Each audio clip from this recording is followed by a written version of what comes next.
शिव शिष्यता क्या है? एक आध्यात्मिक उत्कर्ष है। शिव शिष्यता की पृष्ठभूमि क्या है? पृष्ठभूमि का मतलब होता है कोई एक काम जो आज आपको दिख रहा है, इस काम को करने से पहले जो तैयारी हुई है वो क्या हुआ है। तो शिव शिष्यता की पृष्ठभूमि, व्याप्ति और प्रयोजन, इन पे भी बात हुई। 3 सूत्रों पे बात हुई।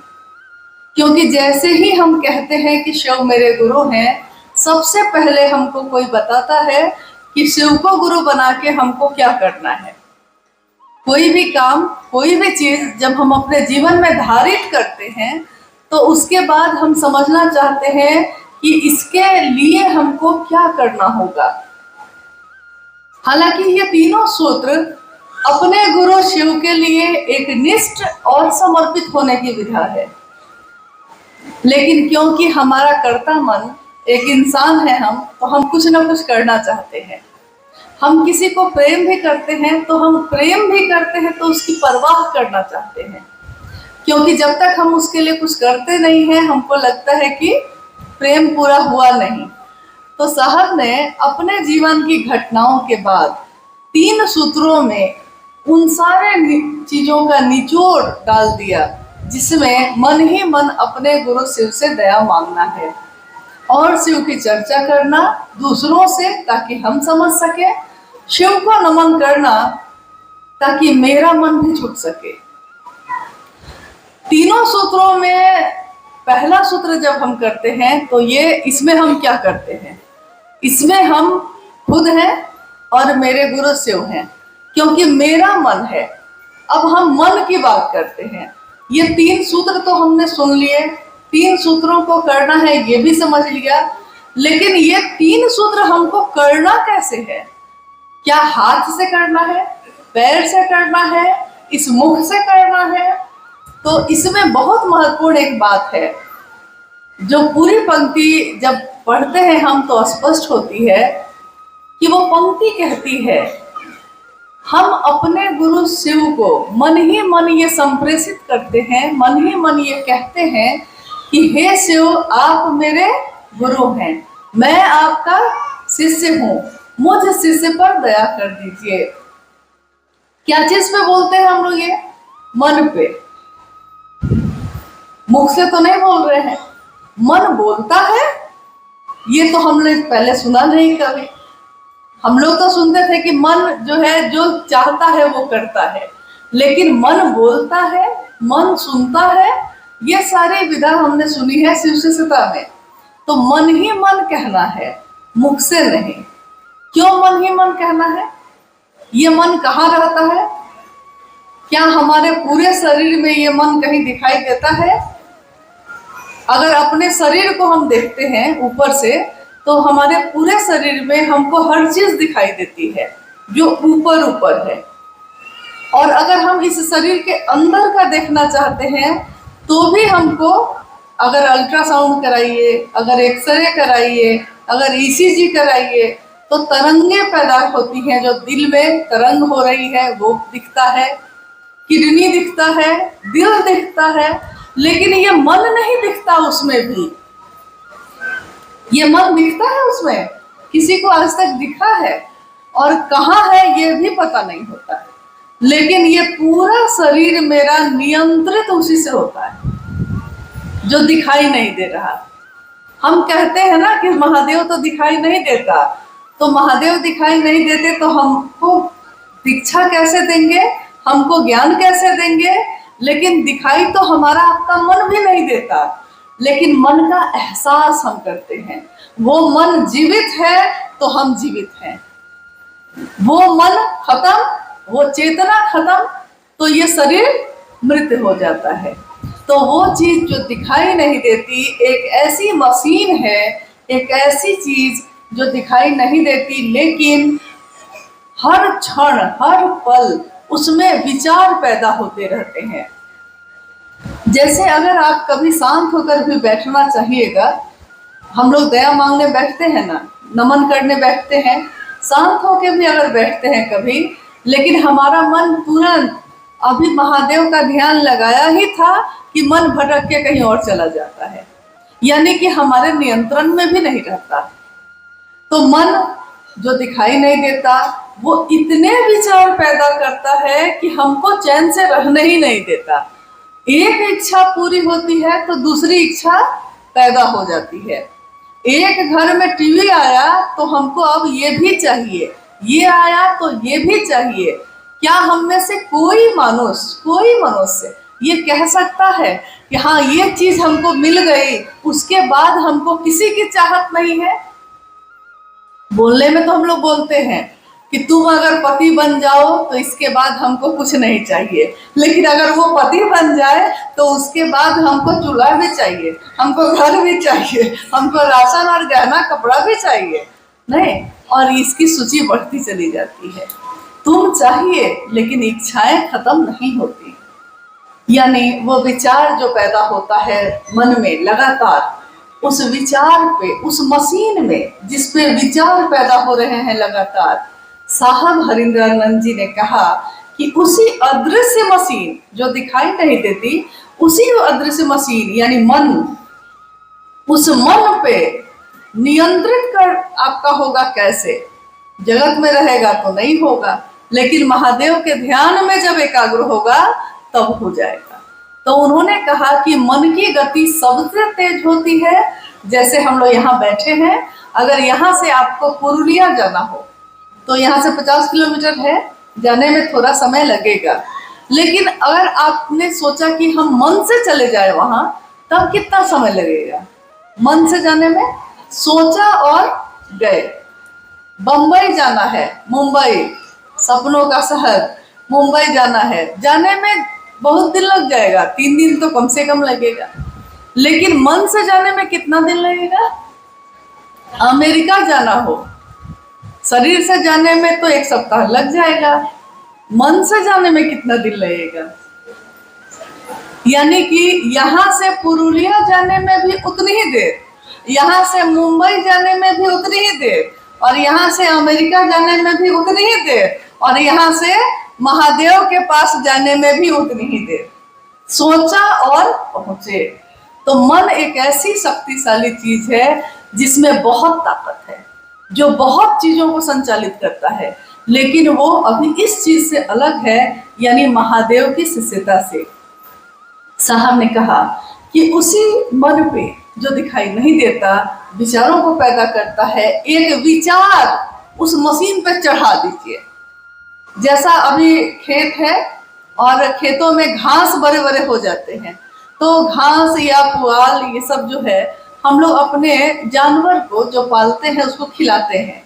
और बहुत जगह पे काटने की मशीन होती है, कुट्टी की मशीन जो काटती है पुआल को, घास को, जो उसमें डालिए उसको वो काट देती है। क्या मशीन ये विचार करती है कि हम घास को काटेंगे और पुआल को नहीं काटेंगे? मशीन तो ये विचार नहीं करती। यानी उस मशीन में जो डाला जाता है वो उसको काटने लगती है।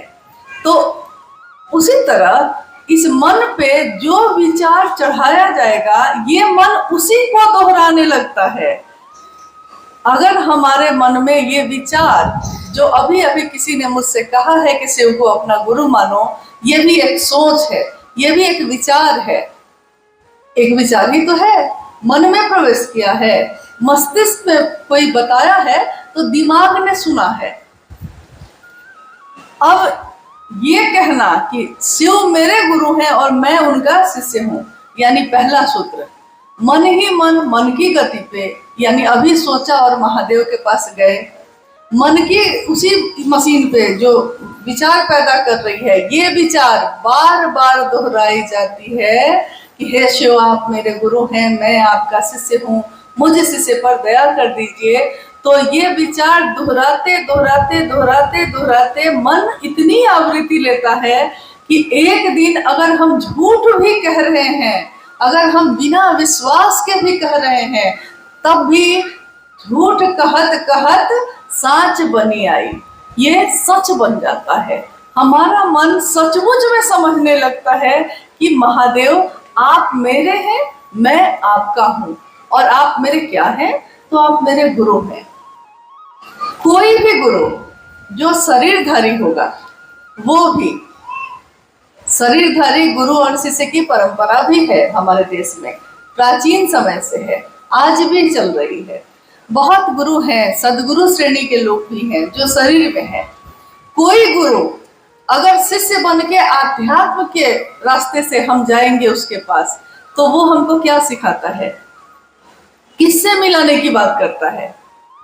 कोई गुरु अगर आध्यात्मिक गुरु के पास हम जाएंगे या आध्यात्मिक सदगुरु के पास जाएंगे, तो वो हमको आपको किससे मिलाने की बात करते हैं, ईश्वर से। कोई गुरु अगर वो आध्यात्मिक गुरु है तो वो मंत्र बताएंगे, साधना बताएंगे, कर्मकांड बताएंगे, लेकिन ये सारा कुछ वो इसके लिए बताते हैं कि आप ये करते करते करते करते एक दिन ईश्वर से आपका मिलाप हो जाएगा, जिससे आए हैं उससे मिल जाएंगे। इसी के लिए शिव भी जब गुरु होंगे तो क्या होगा, महादेव एक तरफ महादेव हैं, देवों के देव महादेव, काल भी जिनसे डरता है वो महाकाल, अघोर है यानी एकदम कोई तरंग नहीं, शांत, अघोर है कोई घोर नहीं वहां।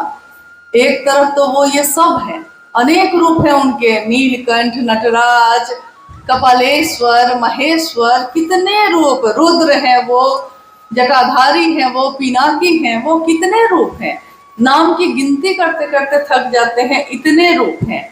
लेकिन एक तरफ वही महेश्वर गुरु भी है। तो जब गुरु होंगे तो वो किससे मिलवाएंगे हमको आपको, गुरु का काम होता है ईश्वर से मिलवाना।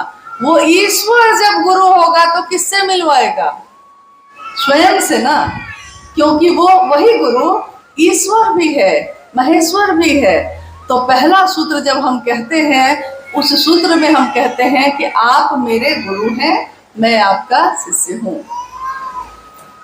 अगर कोई रिश्ता जगत में है और उस रिश्ते को हम कहते हैं कि तुम मेरे दोस्त हो, हम तुम्हारे दोस्त हैं, कि हम करते हैं जब किसी काम को, अगर उस काम को बिना समझे हम करेंगे तो उसका वो परिणाम नहीं आता जो होना चाहिए। बिना समझे किए हुए कामों का कोई रिजल्ट नहीं है, लेकिन जिस काम को हम समझ के करते हैं उसका रिजल्ट है।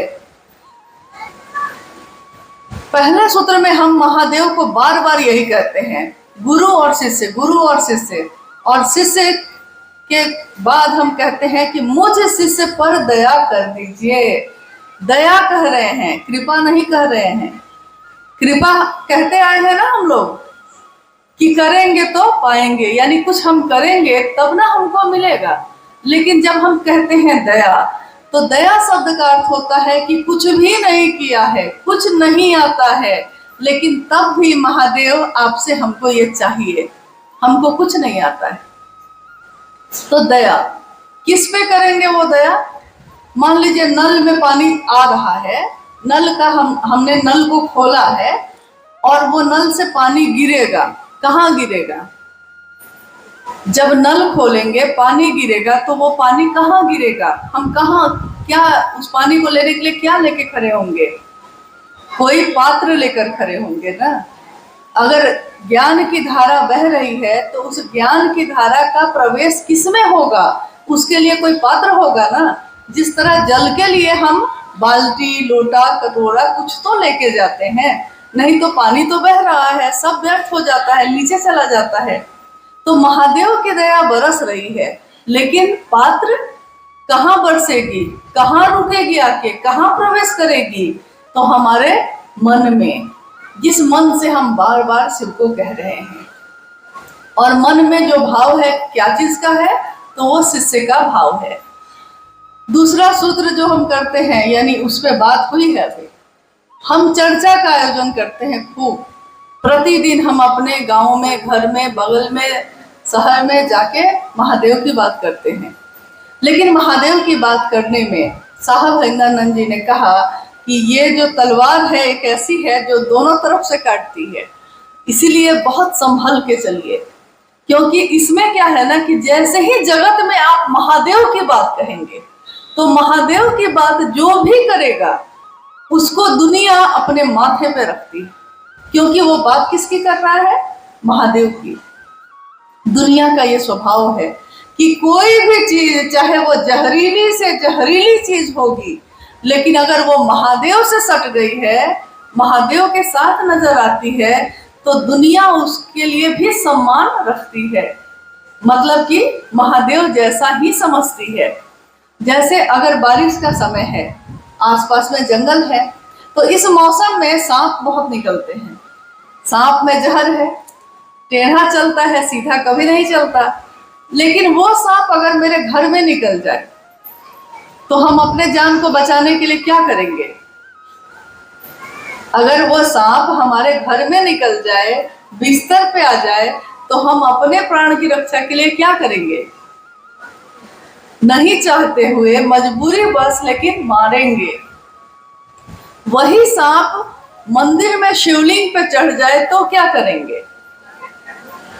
वही सांप है, स्थान बदला, किसकी संगत ली उसने, कहाँ जाकर रुका है, कहाँ जाकर बैठा है, तो वही सांप जब शिवलिंग पे जाता है, तो शिवलिंग पे जाने के बाद उस सांप को हम सांप भी नहीं कहते, हम कहते हैं कि महादेव ही प्रकट हो गए हैं, हम ये कहते हैं। और सारे लोग भीड़ लगा देते हैं देखने के लिए, यानी कि हम उसके अस्तित्व को भूल जाते हैं और हमको याद आता है महादेव का अस्तित्व। हम भूल जाते हैं उसमें जहर है, हमको याद आता है कि महादेव तो अमृत देने वाले हैं। यानी शिव से, हरि से लागी रहो रे भाई, तेरा बनत बनत बन जाई। महादेव से जो लगा रहता है, दुनिया उसका सम्मान करती है, दुनिया उसके लिए प्यार रखती है, इज्जत करती है। लेकिन जिसके लिए इज्जत करती है, अगर वो सांप की इज्जत होती है, तो सांप जो है उसको भी याद रखना चाहिए कि किसके कारण हो रहा है ये। अगर वो भूल गया तो क्या होगा? फिर वही दुर्गति हो जाएगी। इसलिए साहब ने एक बार कहा था, एक पत्रकार ने उनसे पूछा था कि साहब, आपके इतना प्रसिद्ध होने का कारण क्या है? तो साहब ने कहा था कि अगर एक पंक्ति में समझ सकते हैं तो समझिएगा कि सड़क के सांप को किसी ने शिवलिंग पे रख दिया है, और सांप को ये याद है कि किसी ने रख दिया है। मतलब किसके कारण हो रहा है, उस कारण को मत छोड़िएगा कभी। यानी महादेव सबसे ऊपर होंगे हमेशा। हम सब शिव की बात करने वाले उनके शिष्य हैं, एक जैसे हैं। तो यहाँ यही साहब ने कहा कि दूसरा सूत्र जो है सम्मान देता है, प्रसिद्धि देगा, इज्जत देगा, भीड़ बढ़ेगी, सुविधाएं बढ़ेंगी, सब होगा। लेकिन आपको ये याद रखना है, जो चर्चा कर रहे हैं दूसरों से शिव की, उनको ये याद रखना है कि ये शिव की चर्चा इसलिए हम कर रहे हैं ताकि आपका मन तो समझे ही, लेकिन मेरा मन भी समझे। हम आपको स्टेशन लेके जाना चाहते हैं, लेकिन आपको पहुंचाने में हम खुद भी पहुंचना चाहते हैं। महादेव की चर्चा करना मतलब स्वयं और समूह, खुद और जिससे बात की जा रही है, दोनों का मन जब शिव भाव से भरता है, यानी शिव भाव में डूब जाता है, तो शिव की चर्चा मानी जाती है। सिर्फ सुंदर संभाषण करने के लिए शिव चर्चाओं का आयोजन नहीं होता। तीसरे में हम नमन करते हैं, तो नमन भी हमारा आपका मन करता है, और चर्चा भी हमारा आपका मन ही करता है। क्योंकि अगर कोई सुन रहा है, तो वो अगर थोड़ी देर के लिए कहीं चला, उसका मन चला भी जाए तो कोई दिक्कत नहीं है, लेकिन जो बोल रहा है उसका मन अगर चला गया तो वो बोल ही नहीं पाएगा। कैसे बोलेगा? अच्छा, बहुत बार ऐसा हुआ होगा, आप किसी से बात कर रहे हैं और वो आपसे बात कर रहा है, और बात करते करते वो अपने जीवन की कोई बात कहने लगा आपको, लेकिन उसी समय आपका मन कहीं दूसरे, ध्यान आपका कहीं दूसरी जगह चला गया। आपके सामने बैठा है, वो बोल रहा है सारी बात, लेकिन आपका ध्यान कहीं और चला गया, तो क्या होता है? जब वो बात खत्म करता है तो कहता है कि सुने ना, हम कितने दुखी हुए उस बात से। तो आपको याद आता, अरे हम तो इसकी बात ध्यान से सुने ही नहीं, सामने बैठा था, लेकिन मेरा ध्यान कहीं और चला गया। यानी कि शरीर से साथ बैठने का कोई मतलब नहीं है अगर सुनने वाले का मन नहीं हो और बोलने वाले का भी मन नहीं हो। यानी तीनों सूत्रों में मन ही सबसे महत्वपूर्ण चीज है। एक साधे सब सधे। तो इस काम को हमको आपको करना है। और शिव की शिष्यता क्रांति नहीं है, कोई ऐसी चीज नहीं है, कर्मकांड नहीं है, ये एक जागरण है व्यक्ति के मानसिक और आध्यात्मिक तल का। व्यक्ति का मानसिक और आध्यात्मिक यानी उसकी चेतना का जो तल है, उस तल पे रोशनी हो जाए। हमारे आपके घरों में जब भी कुछ मंगल होता है हमारा, तो हम क्या गाते हैं? मंगल दीप जले, नहीं गाते? मंगल दीप जले अंधकार दूर भागे। मतलब मंगल दीप जब जलता है तो सारे अंधकार दूर भाग जाते हैं। तो वैसे ही शिव की शिष्यता का प्रकाश जब हमारे मन में, हमारी चेतना में फैलता है, तो हमारे मानसिक और आध्यात्मिक तल पे छाया अंधेरा दूर हो जाता है, पूरी तरह दूर होता है। इस कालखंड में साहब श्री हरिनानंद जी ने शिव को गुरु मानने का आह्वान किया। सामान्य से अति सामान्य लोगों से कहा कि कोई भी शिव को अपना गुरु बना सकता है, चाहे वो किसी भी जाति का हो, चाहे वो किसी भी धर्म का हो, चाहे वो किसी भी वर्ण या संप्रदाय का हो, चाहे वो कोई भाषा बोलता हो, चाहे वो कुछ भी पहनता हो, चाहे वो कुछ भी खाता हो। क्योंकि गुरु और सदगुरु तो शर्त लगा सकते हैं, लेकिन जगत गुरु शिव जैसे ही हम कहते हैं तो सारे शर्त, सारे नियम, सारे कानून, सारी बाध्यता खत्म हो जाती है। फिर जगत गुरु शिव का जब सीमा शुरू होती है तो सारी सीमाएं संकीर्णताओं की टूट जाती है। इसीलिए शिव की चर्चा में आपने देखा है कि हम सब एक साथ बैठने लगते हैं, एक साथ एक थाली में खाने लगते हैं। हम जो पहले ये सोचते थे कि उसका छुआ हम नहीं खाएंगे, वो मेरे यहाँ कैसे आएगा, हमको अब याद भी नहीं आता कि कौन क्या है क्या नहीं है, क्योंकि ये याद आ गया है कि वो